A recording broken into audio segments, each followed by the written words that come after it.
안녕하세요 여러분, 남지윤입니다. 자, 이번 시간에는요, 저희가 이번에 정말 요즘 인기가 엄청난 스카이캐슬의 김서영 씨의 그 말투를 한번 따라잡는 시간을 가져보도록 할 텐데요.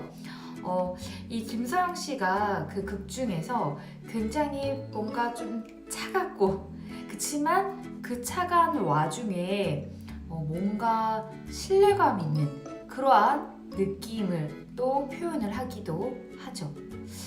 이거를 저는 뭐 연기의 포인트나 성대모사의 어떤 포인트보다는 우리도 이 부분에서 어떤 부분들을 좀 활용을 하면 좀 신뢰감 있는 보이스와 어투에서 어떠한 부분들을 우리가 활용하면 좋을지 한번 분석을 해보도록 하겠습니다. 자, 이 부분의 영상을 보시면 혹시 규칙이나 패턴 같은 것을 발견하셨나요? 자, 그 신뢰감을 표현하고 싶을 때 그 요인들이요, 여기에 살짝 좀 숨어져 있기는 해요. 물론 이 극 중에 김서영 씨는 정말 좀 차갑게 말하는 부분들이 좀 더 있지만, 인사는 제가 아니라 예서 어머니께서 받으셔야죠. 이런 식으로 지금 나가고 있죠. 자, 여기에 여러분 규칙이 있어요. 4가지가 있어요. 이 4가지의 요인을 우리가 발견을 해서 나의 발표에 응용할 수도 있답니다. 자, 이 4가지가 무엇인지를 한번 보도록 할게요. 자, 그 중에 바로 첫 번째, 평조예요. 이 평조라는 것이 뭐냐면 이 문장 안에서 뭔가 요동치지 않고 평이하게 쭉 어조로 나가는 거예요. 소위 말해서 뉴스에서 보통 많이 사용하는 게 평조예요. 여러분 뉴스를 들어보시면 음률이 많이 있지 않고 평 이렇게 쭉 갑니다. 예로 들어서 이런 게 있죠. 시청자 여러분 안녕하십니까? 오늘의 뉴스입니다. 이렇게 가죠. 이게 평조예요. 여기 안에서 리듬이 막 울렁울렁거리게 되면 시청자 여러분 안녕하십니까? 오늘의 뉴스입니다. 이건 리듬이 안에 있는 거예요. 평조는 시청자 여러분 안녕하십니까? 오늘의 뉴스입니다.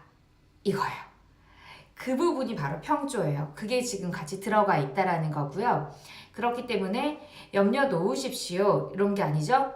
염려 놓으십시오. 쭉 가잖아요. 이대로 가면 이게 안 좋아. 이대로 가면 서울의대 합격은 문제 없습니다. 쭉 가는 거예요. 이게 평조예요. 평조가 주는 힘은요, 일단은 불필요한 감정을 빼기 때문에 굉장히 팩트 위주로 좀 전달을 할 수 있는 그러한 장점이 있습니다. 물론 내가 발표를 하거나 말하는 포인트의 주제에서 감성이 들어가야 될 때는 이 화법을, 이 평조를 사용하지 않는 게 좋겠죠. 하지만 팩트 위주로 뭔가 강한 임팩트를 주고 싶을 때는 가끔 써도 좋습니다. 이 평조가 들어가 있고요. 자, 두 번째는 무엇이냐? 톤 다운입니다. 네, 내가 원래 쓰는 톤보다 반톤 정도를 낮추고 있죠.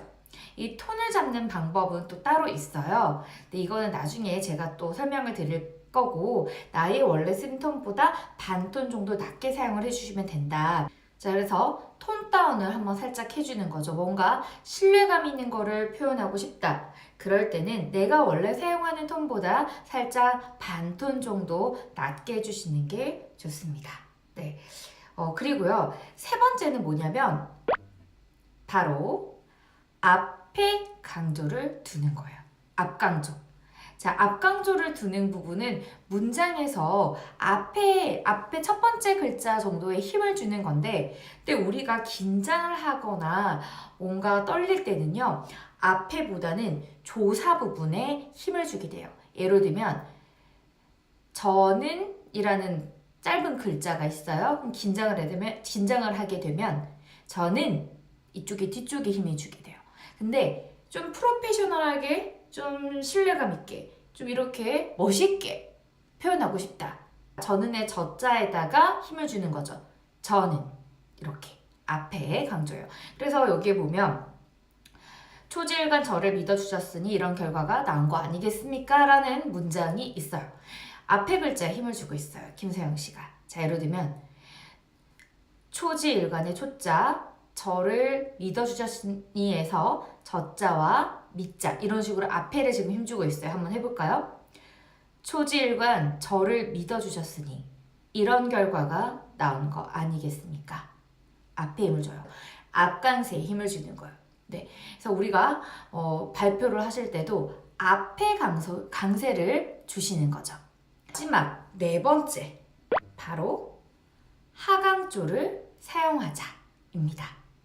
우리가 앞에 강세를 줬죠. 세 번째 기술에서 앞에 강세를 줬으면요, 뒤쪽에는 힘을 빼야 된다라는 뜻이에요. 근데 그 힘을 뺄 때 어떻게 빼느냐? 흐름을 하강조로 빼면서 힘을 빼는 거죠. 밑으로 내리는 거예요. 그게 굉장히 신뢰감을 주는데 도움이 됩니다. 예를 들면 우리가 뉴스가 정말 신뢰감 있는 그 포인트가 많이 들어가 있긴 한데 보통 뒤에를 빼요. 예를 들어서 밝혀졌습니다.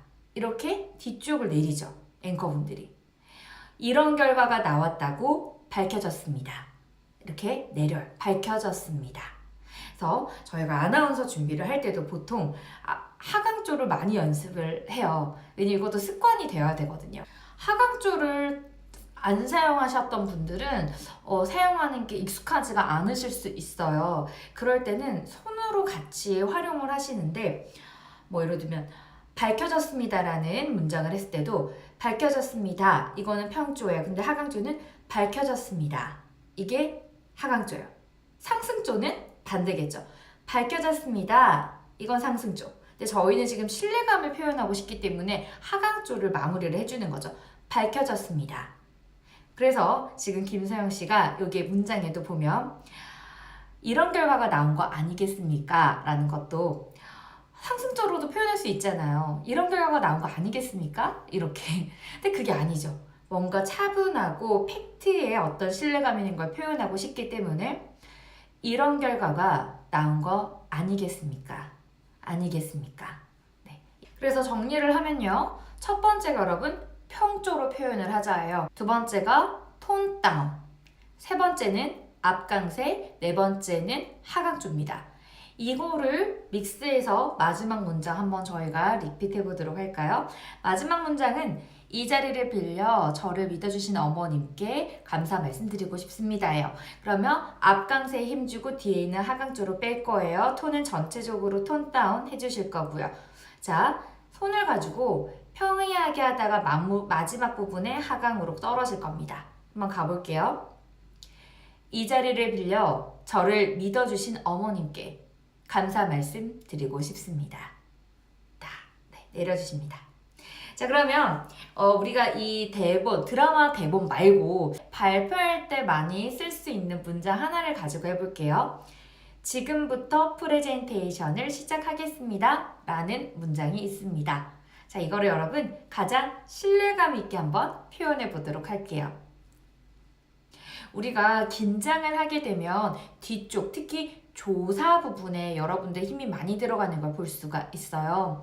오프라인에서도 제가 컨설팅을 해드릴 때 나름대로 힘을 주신다고 하시는데 자꾸 조사에 힘이 들어가세요 하면 조사 힘 빼는 거를 쉽지는 않아 하세요. 그렇지만 우리가 자꾸 연습을 통해서 하셔야 되는데 예를 들면 긴장하게 될 때 이렇게 하신다는 거죠. 지금부터 프레젠테이션을 시작하겠습니다. 이런 식으로 뒤에가 힘이 들어가요. 이거를 앞강세로만 우리가 한번 옮겨보도록 할게요. 자, 해볼게요. 지금부터 프레젠테이션을 시작하겠습니다. 앞에 강세, 마지막 서술어는 하강. 지금부터 프레젠테이션을 시작하겠습니다. 이렇게 활용을 해보는 거예요. 같은 문장, 같은 텍스트라도 어떻게 우리가 표현하느냐에 따라서 그 문장의 힘과 이미지는 많이 달라집니다. 그래서 우리가 공연 같은 걸 여러분 보러 가시면 안내 방송에 이렇게 보통 많이 나올 때가 있죠. 지금부터 공연이 곧 시작되오니 자리에 착석해 주시길 바랍니다. 다시 한번 안내 방송 드립니다. 이런 식으로요. 제가 공연을 보러 가면 이제 이러한 안내 멘트를 듣게 되죠. 근데 이 안내 멘트를 하시는 분들 이렇게 분석을 해보면 여러분 어때요? 비슷해요. 다 앞에 강세에 힘을 주고 뒤쪽에는 이렇게 하강조로 많이 하시죠. 지금부터 공연을 곧 시작하오니 자리에 착석해 주시길 바랍니다. 이렇게 돼요. 우리가 이거를 발표에도 많이 응용하셨으면 좋겠어요. 지금부터 발표를 시작하겠습니다. 제가 준비한 부분은 바로 이 부분입니다. 첫 번째, 땡땡땡땡 땡땡땡입니다. 이렇게. 네, 여러분, 그래서 정리를 해보면요. 강사님, 어떻게 하면 좀 신뢰감 있게 발표를 할 때 말을 할 수 있나요? 라는 질문들을 많이들 하시는데, 그럴 때 이 네 가지를 여러분 기억을 해주시면 된다. 평쪽. 네, 문장 안에서 제가 이런 식으로 음률을 많이 쓰지 마시고요. 평짝에 제가 이렇게 평쪽. 자, 그리고 두 번째로는 톤다운. 너무 음성을 높게 하지 마시고 내가 사용하는 톤보다 조금 낮게. 그리고 세 번째는 앞강세. 그리고 마지막 네 번째는 마지막 하강조를 사용하시는 거예요. 이 네 가지 중에서 그래도 꼭 기억해야 되는 게 있다면 바로 첫 번째 글자에 힘을 주셔라. 앞강세입니다. 앞강세. 앞강세만이라도 여러분 꼭 기억해 주시고 발표하시거나 스피치를 하실 때 많이 활용해 주셨으면 좋겠습니다. 네, 여러분 어떻게 도움 되셨나요? 우리가 김사영 씨를 통해서 한번 신뢰감 있는 스피치의 요인을 한번 찾아봤는데요. 여러분 그냥 두시면 그냥 정보로만 남게 된다라는 거 꼭 활용을 해보셔서 여러분 거 되셨으면 좋겠습니다. 네, 여러분 도움 되셨다면 구독과 좋아요 그리고 댓글 남겨주시면요 저한테 정말 큰 힘이 된다라는 거 여러분 우리 자주 만나요. 안녕.